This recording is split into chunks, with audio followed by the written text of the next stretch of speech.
Hello students, स्वागत करता हूं मैं आपका अपने YouTube चैनल द जीनस .001 पर। आज दोस्तों मैं काफ़ी टाइम के बाद आपके सामने उपस्थित हुआ हूं कुछ प्रॉब्लम्स की वजह से, जिसके बारे में मैं आपको डिटेल नहीं बता सकता हूं।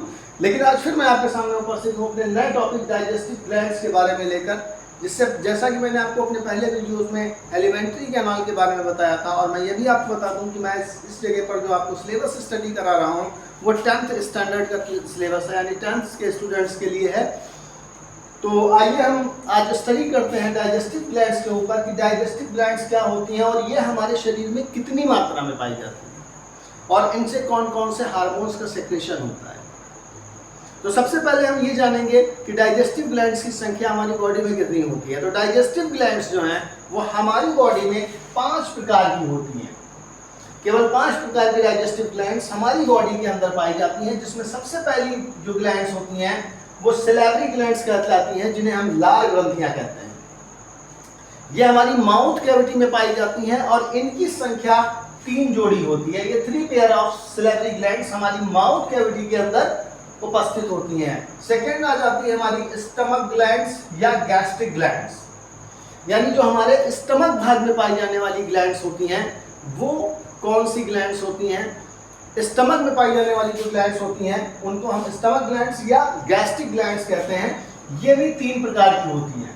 देखिए, एक पाइलोरिक रीजन में पाई जाती है, एक कार्डिक रीजन में पाई जाती है, एक पाइलोरिक रीजन में पाई जाती है, और एक प्रकार की ग्लैंड फंडिक रीजन में पाई जाती है। हमारा स्टमक जो है वो 3 प्रकार से बटा होता है, कार्डिक, पाइलोरिक एंड फंडिक। इन तीनों भागों में जो ग्लैंड्स पाई जाती हैं, इस कारण इन्हें 3 प्रकार की ग्रंथियां कहते हैं।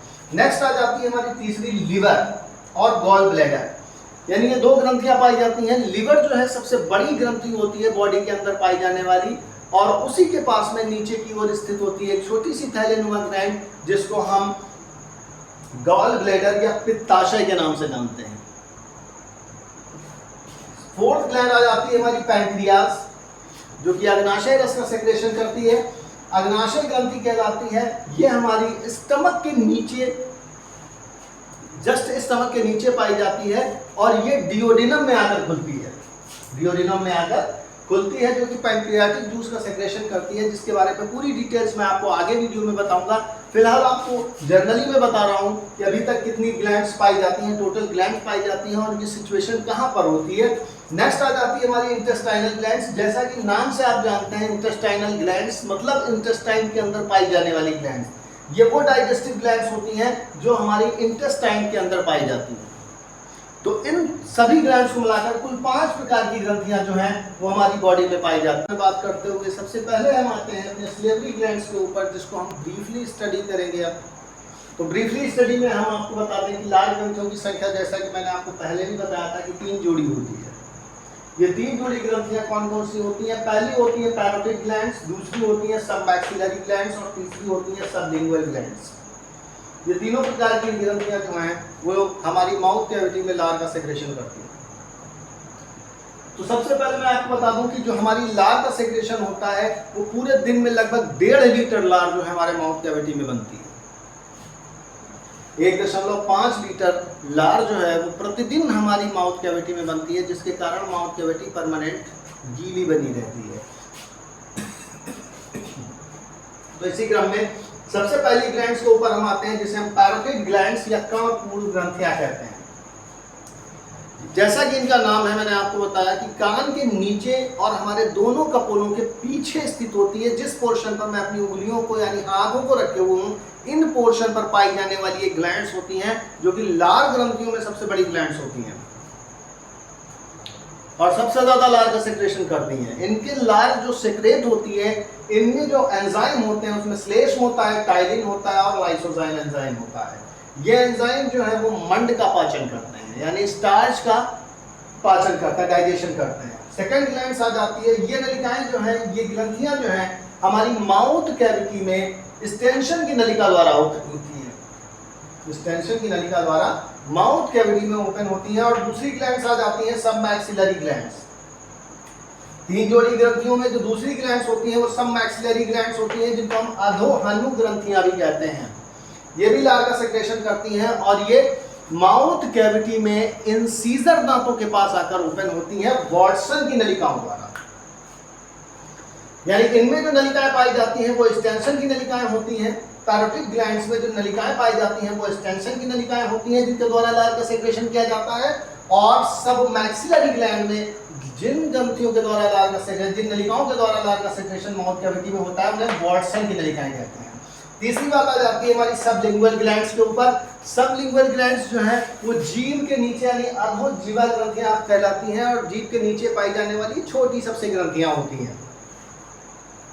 ये ग्रंथियां जो है वो पतली पतली महीन नलिकाओं, जिनको हम रिविसन या बर्थोलिन की नलिका कहते हैं, के द्वारा माउथ कैविटी में के फर्श पर ओपन होती है। माउथ कैविटी के फर्श पर ओपन होती हैं और ये भी लार का सेक्रेशन करती हैं, लेकिन ये लार की जो सेक्रेशन करती हैं वो इन दोनों ग्रंथियों की अपेक्षा थोड़ा सा कम होता है। तो आइए देखते हैं लार में जो एक एंजाइम पाया जाता है जिसे हम अल्फा एमाइलेज एंजाइम या टाइलिन के नाम से भी जानते हैं। देखिए अल्फा एमाइलेज एंजाइम को ही हम टाइलिन कहते हैं। ये लार में उपस्थित होता है। ये जो है मंड को शर्करा में बदल देता है जिसके कारण भोजन हमें थोड़ा सा मीठा प्रतीत होता है। और लार में पाया जाने वाला दूसरा एंजाइम जिसको हम लाइसोजाइम कहते हैं, ये भोजन के साथ आए बैक्टीरियाज को नष्ट कर देता है। यानी माउथ कैविटी में ही भोजन के साथ आए बैक्टीरियाज को नष्ट कर देता है।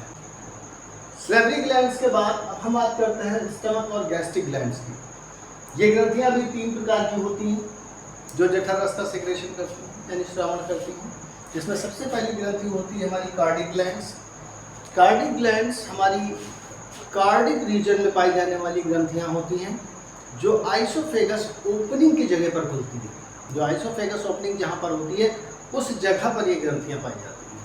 सेकंड आ जाती है हमारी फंडिक ग्लैंड्स, यानी स्टमक के फंडिक भाग की दीवारों में जो ग्रंथियां पाई जाती हैं उन ग्रंथियों को हम फंडिक ग्लैंड्स कहते हैं।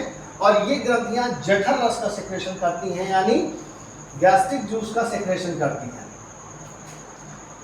इनमें मुख्यतः पेप्सिन, रेनिन एंजाइम होते हैं तथा श्लेष्म और गैस्ट्रिन हार्मोन्स पाए जाते हैं। यानी जठर रस जो होता है वो पेप्सिन और रेनिन एंजाइम से तथा श्लेष्म और गैस्ट्रिन हार्मोन्स से मिलकर बना होता है। इसके अतिरिक्त इस भाग की जो कुछ ग्रंथियां होती हैं वो हाइड्रोक्लोरिक अम्ल यानी HCl का भी सेक्रेशन करती हैं जिसका pH वैल्यू 1.5 से 2.5 होती है।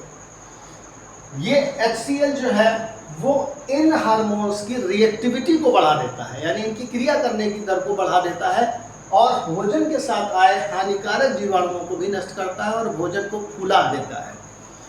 नेक्स्ट आ जाती है हमारी पाइलोरिक ग्लैंड्स। पाइलोरिक ग्लैंड्स केवल श्लेष्म का स्रावन करती हैं जो इन हार्मोन्स यानी पाचक हार्मोन्स के प्रभाव से और इस HCl यानी हाइड्रोक्लोरिक अम्ल की अम्लीयता से हमारे जो स्टमक होता है उसकी दीवारों की सुरक्षा प्रोवाइड करती हैं यानी उन्हें प्रोटेक्शन प्रोवाइड करती हैं।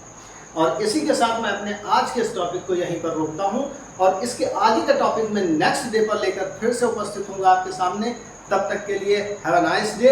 और अगर अभी भी आपने हमारे चैनल को सब्सक्राइब नहीं किया है तो प्लीज़ हमारे चैनल को सब्सक्राइब कीजिए और हमारी वीडियोस को लाइक एंड शेयर कीजिए।